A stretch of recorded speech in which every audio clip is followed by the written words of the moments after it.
Oi! Existem muitas maneiras de se conhecer, mas você já ouviu falar sobre temperamentos? Se você é novo por aqui, seja muito bem-vindo ou bem-vinda. Se inscreve aqui no canal, ativa as notificações e deixa seu like. E não esquece de curtir a nossa página no Facebook. Mais ou menos em 460 a.C., nasceu um cara chamado Hipócrates. Ele é um filósofo e ele é conhecido popularmente como o pai da medicina. E a principal teoria de Hipócrates está relacionada aos temperamentos, que estariam ligados a 4 humores do corpo. Ele baseou toda essa teoria nos 4 elementos da natureza, sendo que são 2 temperamentos extrovertidos e 2 temperamentos introvertidos. E cada um estaria ligado a um líquido do corpo humano. As pessoas que são extrovertidas, elas se projetam para fora, dando mais acesso às pessoas. Enquanto os introvertidos, eles se projetam para dentro. Muito mais o seu íntimo, muito mais o seu eu interior. E vamos deixar uma coisa muito clara aqui. Ser introvertido não é um defeito, como a maioria das pessoas pensam. E não existe esse papo de que é melhor ser extrovertido do que introvertido. A gente precisa parar de tratar as pessoas como estranhas quando elas são introvertidas. Não existe nenhum temperamento que é melhor que o outro. O temperamento sanguíneo estaria ligado ao sangue, o temperamento fleumático estaria ligado à linfa, o temperamento colérico estaria ligado à bilis e o temperamento melancólico estaria ligado à bilis negra. Lógico que essa é só uma das ferramentas para a gente se conhecer. Quem quer se encontrar na vida precisa primeiro se conhecer. Esse é o primeiro passo. Quando você se conhece melhor, sabe mais das suas qualidades, sabe mais dos seus defeitos, tudo isso te ajuda a encontrar um rumo na vida. E é o que tem me ajudado, na verdade. Eu vou deixar aqui na descrição um link de um teste para você fazer e você ver qual é o seu temperamento. E para ser bem sincero, é melhor que você faça isso acompanhado de um psicólogo. E não importa o resultado do teste, quem sabe realmente o seu temperamento é você.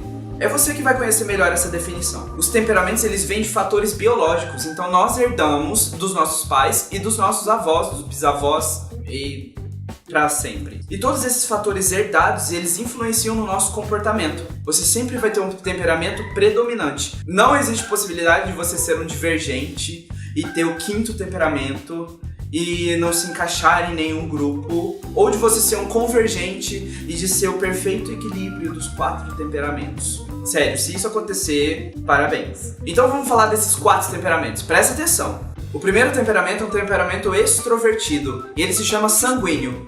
Os sanguíneos são extremamente enérgicos, hiperativos, exagerados, são muito comunicativos, têm fala envolvente, é muito entusiasta, simpático, mas também um pouco superficial. Então o sanguíneo é o tipo de pessoa que não vai muito a fundo nos pensamentos, que age muito por impulso, age muito pela emoção, e muitas das vezes, por causa dessa impulsividade, acaba primeiro fazendo e depois pensando. Porque se empolga tanto com alguma coisa e nem pensa 2 vezes antes de fazer, começa a fazer e depois, lá no meio do caminho, começa a pensar: acho que eu não deveria ter feito isso, hein? O sanguíneo, ele muda de humor muito rapidamente. Primeiro o sanguíneo está chorando, 10 segundos depois o sanguíneo está dando gargalhadas, 10 segundos depois o sanguíneo está brigando com alguém, 10 segundos depois o sanguíneo está pleno na paz. Ele ri nas horas erradas e também é o tipo de pessoa que riria no funeral, que riria no velório. Tá sempre falando alto, tá sempre gargalhando alto, não importa as pessoas que estão à volta. É exagerado, dramático, indisciplinado. É tão enérgico que chega a incomodar algumas pessoas, principalmente os de temperamento introvertido. Por outro lado, também é uma pessoa que mobiliza as outras a fazerem alguma coisa, a lutarem por uma causa.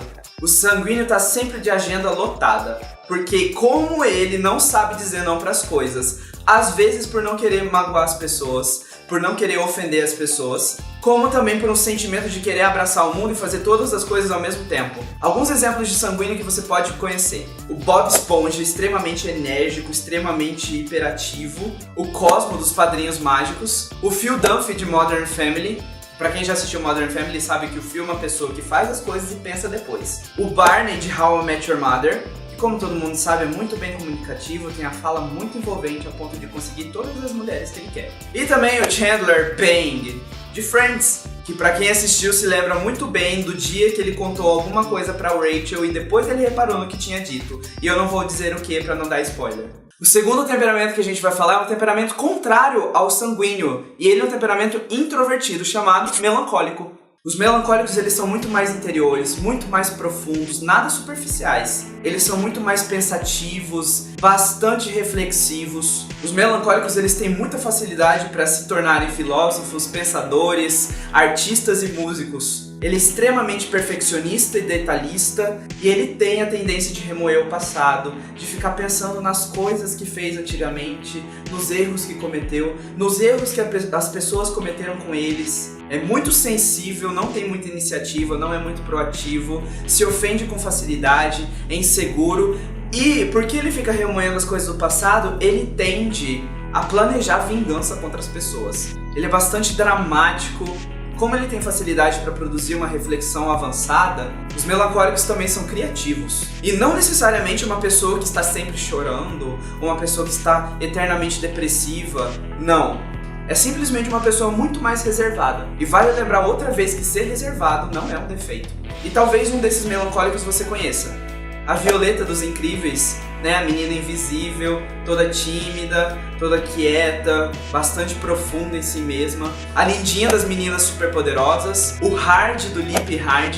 A Murta que geme. A Rachel Green de Friends. É bastante comum ver ela chorando em várias cenas. E até mesmo ver durante o seriado que ela remove várias coisas. Mas com o tempo a gente vai percebendo uma grande profundidade na personagem. O terceiro temperamento é um temperamento extrovertido e ele se chama colérico. Os coléricos, eles têm certa tendência à explosão. Talvez pessoas de pavio curto ou sem pavio. São muito práticos, são eficientes, são grandes líderes, bastante vaidosos e impacientes, não gostam de estar errados, não gostam principalmente que as pessoas digam que eles estão errados. São extremamente competitivos, querem sempre ganhar. E ao contrário dos temperamentos introvertidos, por exemplo, que fogem dos conflitos, o colérico vai atrás do conflito e ele quer brigar. Podem ter alguma tendência à prepotência, são extremamente ousados e quando querem alguma coisa eles conseguem. Porque é o tipo de pessoa que sai chutando a porta, abrindo tudo, jogando os papéis pra cima e falando, eu quero e eu vou conseguir, e conseguem.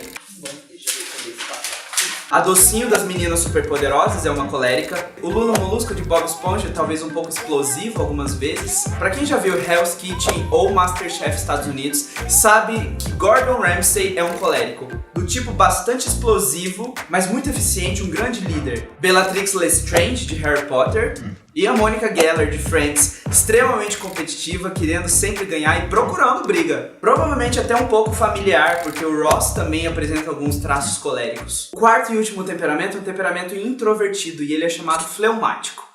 Os fleumáticos, eles são conservadores, eficientes, calculistas. E a principal característica desse temperamento é a estabilidade emocional. Essa estabilidade ela é tão grande que quase não dá pra saber quando o fleumático ele tá triste, quando ele tá bravo ou quando ele tá feliz. Porque toda a postura corporal e todo o rosto deles está sempre a mesma coisa. E outra característica dos fleumáticos é que eles são bem-humorados. Então eles podem dizer a coisa mais engraçada do mundo e manter a mesma face, como se não tivessem dito nada demais. Eles são tranquilos, eles são tão tranquilos que eles chegam a ser lentos. O fleumático ele tá quase sempre atrasado para as coisas e ele é lento, vai no tempo dele, demora quanto ele pensa, quando ele quiser, é desmotivado e geralmente não toma iniciativa, geralmente não toma liderança. Mas quando o fleumático vê que as coisas não estão dando certo e aí ele vai lá e fala assim, me dá aqui e deixa eu fazer. Faz muito bem e muito eficientemente. A indecisão também é uma característica dos fleumáticos. Como os fleumáticos eles têm muita estabilidade emocional, eles não são o tipo de pessoa que vão chorar junto quando uma pessoa estiver chorando, ou que eles vão dar muitas e muitas gargalhadas com outra pessoa. Os fleumáticos eles vão chegar para consolar uma pessoa que está desolada, chorando aos prantos, e vão simplesmente dizer, ok, vai ficar tudo bem, não precisa chorar tanto assim, tá molhando demais aqui. Se você colocar o sanguíneo junto com o fleumático, você vai ter a seguinte reação. O sanguíneo vai dar risadas por horas e horas de uma coisa que ele achou muito engraçada. Enquanto o fleumático não. Sanguíneo, 15 segundos disso. Fleumático. Ok. Alguns fleumáticos que você deve conhecer. A Luna Lovegood de Harry Potter. Bastante devagar, muito inteligente, muito prática, mas bem devagar, bem nas vibes, no seu tempo. Como ela gostava de ser. O Garfield, aquele gato gordo laranja, muito lento, muito preguiçoso, bastante devagar, com humor sempre estável. A Phoebe Buffay de Friends, que tem uma história bastante pesada e mesmo assim ela é uma pessoa extremamente equilibrada, uma pessoa extremamente calma. O melancólico é o oposto do sanguíneo e o fleumático é o oposto do colérico. Então depois disso eu imagino que você já tenha mais ou menos uma noção do seu temperamento. Se seu teste estiver ficando 25, 25, 25, 25, tem alguma coisa errada. faz ele de novo, reflete melhor as perguntas, reflete melhor todo esse vídeo para você conseguir definir o que você é. Eu sempre acho que o passo mais fácil para começar isso é definir se a gente é introvertido ou se a gente é extrovertido. O meu temperamento é o sanguíneo e eu sou exatamente aquelas coisas que eu disse. E uma coisa muito importante sobre esse assunto: a gente não pode usar como desculpa os nossos temperamentos pra gente continuar tendo os defeitos que tem. Porque não existe coisa pior do que gente que não quer consertar os próprios defeitos. Como uma pessoa falando, eu fui grosso, eu explodi com a pessoa porque eu sou colérico e não tem nada pra fazer em relação a isso. Ou, eu fiz as coisas sem pensar nas consequências porque eu sou sanguíneo e isso não vai mudar. Não! A gente não pode usar isso como desculpa pra gente continuar tendo os mesmos defeitos. A gente precisa consertar tudo isso e aumentar as qualidades dos nossos temperamentos. Eu recomendo altamente que você procure algum tipo de aconselhamento psicológico para você trabalhar melhor essa questão dos temperamentos. Depois que você descobrir o seu, você pode tentar descobrir os das pessoas à sua volta. Se você já descobriu qual é o seu temperamento, deixa seu comentário aqui embaixo. Temperamentos é um ótimo tema para se colocar no diário, hein? Se você ainda não começou o seu diário, se você ainda não viu o vídeo sobre diário, tem um card aqui em cima sobre o journaling. Eu espero que depois desse vídeo você tenha se encontrado um pouquinho mais e eu quero que você continue nessa jornada para se achar. Então eu te vejo no próximo vídeo. Tchau!